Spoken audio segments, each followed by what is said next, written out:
సంఖ్యాకాండము 22వ అధ్యాయము. తరువాత ఇశ్రాయేలీయులు సాగి యెరికోకు ఎదురుగా యోర్దాను తీరముననున్న మోయాబు మైదానములలో దిగిరి. సిప్పోరు కుమారుడైన బాలాకు ఇశ్రాయేలీయులు అమోరీయులకు చేసినదంతయు చూచెను. జనము విస్తారముగానున్నందున మోయాబీయులు వారిని చూచి మిక్కిలి భయపడిరి.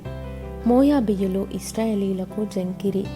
మోయాబీయులు మిద్యాను పెద్దలతో ఎద్దుబీటి పచ్చికను నాకివేయునట్లు ఈ జనసమూహము మన చుట్టూ ఉన్నది, యావత్తును ఇప్పుడు నాకివేయుననిరి. ఆ కాలమందు సిప్పోరు కుమారుడైన బాలాకు మోయాబీయులకు రాజు.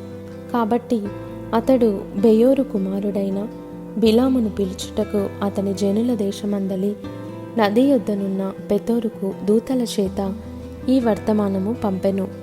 చిత్తగించుము, ఒక జనము ఐగుప్తులో నుండి వచ్చెను. ఇదిగో వారు భూతలమును కప్పి నా ఎదుట దిగియున్నారు. కాబట్టి నీవు దయచేసి వచ్చి నా నిమిత్తము ఈ జనమును శపించుము. వారు నాకంటే బలవంతులు, వారిని హతము చేయుటకు నేను బలమొందుదునేమో. అప్పుడు నేను ఈ దేశములో నుండి వారిని తోలివేయుదును. ఏలయనగా నీవు దీవించువాడు దీవింపబడుననియు శపించువాడు శపించబడుననియు నేనెరుగుదును. కాబట్టి మోయాబు పెద్దలను మిద్యాను పెద్దలను సోదే సొమ్మును చేతపట్టుకొని బిలామునొద్దకు వచ్చి బాలాకు మాటలను అతనితో చెప్పగా అతడు వారితో, ఈ రాత్రి ఇక్కడనే ఉండుడి. యెహోవా నాకు సెలవిచ్చిన మాటలను నేను తిరిగి వచ్చి మీతో చెప్పేదనెను. అప్పుడు మోయాబు అధికారులు బిలామునొద్ద బస చేసిరి.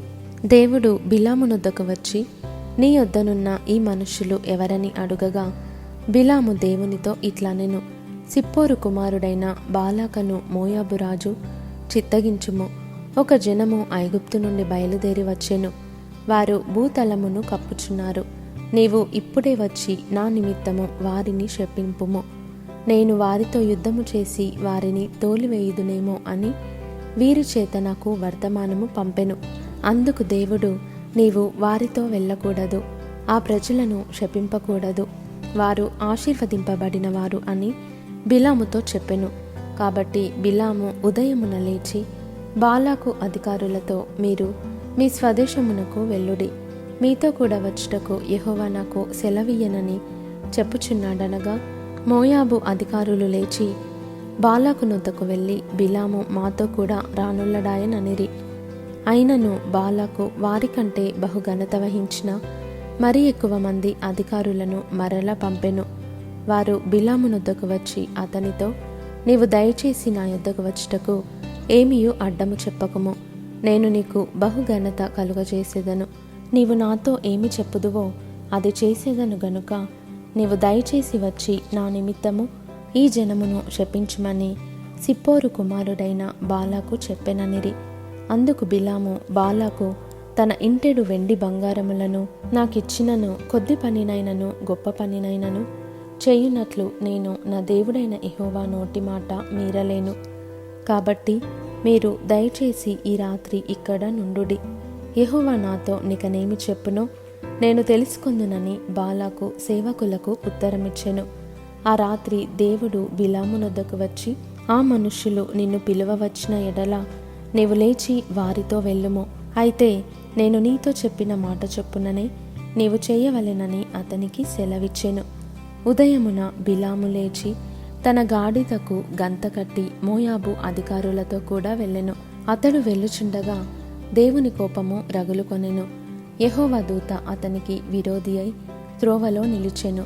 అతడు తన గాడిదనికి పోవుచుండగా అతని పనివారు ఇద్దరు అతనితో కూడా నుండిరి.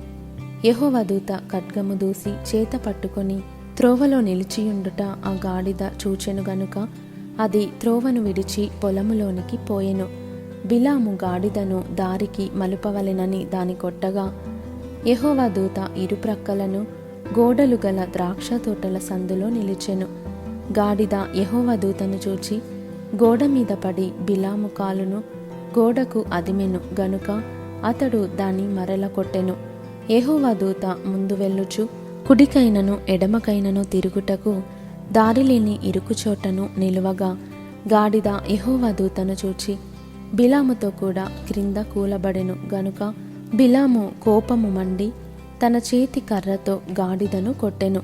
అప్పుడు యెహోవా ఆ గాడిదకు వాక్కునిచ్చెను గనుక అది, నీవు నన్ను ముమ్మారు కొట్టితివి, నేను నిన్నేమి చేసి తినని బిలాముతో అనగా, బిలాము, నీవు నా మీద తిరుగబడితివి, నా చేత ఖడ్గమున్న ఎడల నిన్ను చంపియుందునని గాడిదతో అనెను. అందుకు గాడిద, నేను నీ దాననైనది మొదలుకొని నేటి వరకు నీవు ఎక్కుచూ వచ్చిన నీ గాడిదను కానా?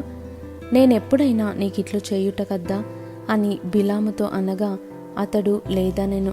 అంతలో యెహోవా బిలాము కన్నులు తెరచెను గనుక దూసిన ఖడ్గము చేత పట్టుకొని త్రోవలో నిలిచియున్న యెహోవా దూతను అతడు చూచి తల వంచి సాష్టాంగ నమస్కారము చెయ్యగా, యెహోవా దూత, ఈ ముమ్మారు నీ గాడిదను నీవేళ కొట్టితివి, ఇదిగో నా ఎదుట నీ నడత విపరీతమైనది గనుక నేను నీకు విరోధినై బయలుదేరి వచ్చి తిని.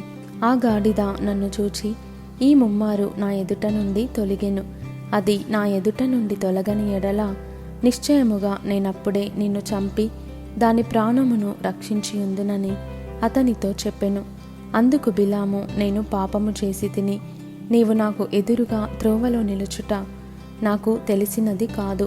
కాబట్టి ఈ పని నీ దృష్టికి చెడ్డదైతే నేను వెనుకకు వెళ్ళెదనని యెహోవా దూతతో చెప్పగా, యెహోవా దూత, నీవు ఆ మనుషులతో కూడా వెళ్ళుము, అయితే నేను నీతో చెప్పు మాటయే కాని మరేమియూ పలుకకూడదని బిలాముతో చెప్పెను. అప్పుడు బిలాము బాలాకు అధికారులతో కూడా వెళ్ళెను. బిలాము వచ్చెనని బాలాకు విని ఆ పొలిమేరల చివరనున్న అర్నోను తీరమునందలి మోయాబు పట్టణము వరకు అతనిని ఎదుర్కొన్న బయలు వెళ్ళగా, బాలాకు బిలాముతో, నిన్ను పిలుచుటకు నేను నీ యొద్దకు దూతలను పంపియుంటిని గదా, నా యొద్దకు నీవేళ రాకపోతివి, నిన్ను ఘనపరచ సమర్థుడను కానా అనెను. అందుకు బిలాము, ఇదిగో నీ యొద్దకు వచ్చి తిని, అయిననేమి, ఏదైనను చెప్పుటకు నాకు శక్తి కలదా? దేవుడు నా నోట పలికించు మాటయే పలికేదనని బాలాకుతో చెప్పెను. అప్పుడు బిలాము బాలాకుతో కూడా వెళ్ళెను. వారు కిర్యత్ హుచ్చోతుకు వచ్చినప్పుడు బాలాకు ఎడ్లను గొర్రెలను బలిగా అర్పించి కొంత భాగము బిలాముకును అతని యొద్దనున్న అధికారులకును పంపెను. మరునాడు బాలాకు బిలామును తోడుకొని పోయి బయలు యొక్క ఉన్నత స్థలముల మీద నుండి జనులను చివర వరకు చూడవలెనని అతనిని అచ్చోట ఎక్కించెను.